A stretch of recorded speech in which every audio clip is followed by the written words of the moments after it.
Don't you think people are getting too soft? Hello, YouTube community. I'm James Blinken, and you're watching The Culturalist.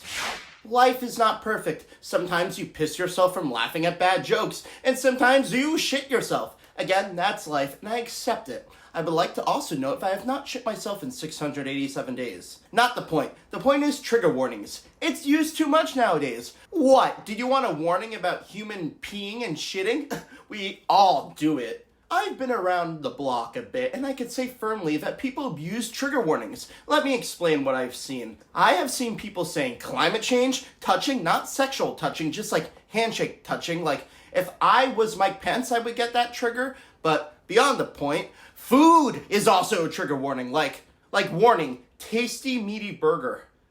I guess that offends the vegans.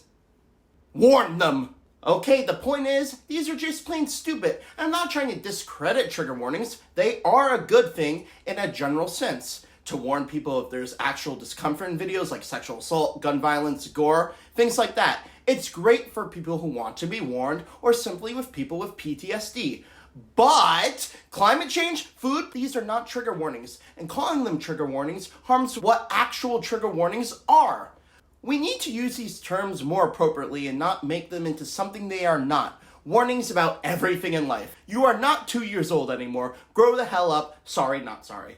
Imagine if you had a conversation in the real world and you had to be cognitively aware about what you're saying and put a trigger warning in front of everything. Guys, here's a trigger warning. I'm about to mention the Snyder Cut. Fuck him up!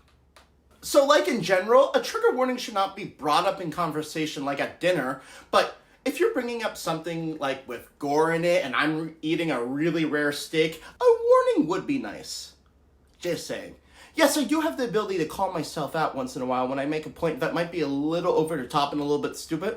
But back to my overall point, we should use trigger warnings a bit more sparingly. And not all the time. They have a place. Just not every place. Okay, I feel a bit better. I feel like I've made my point about this.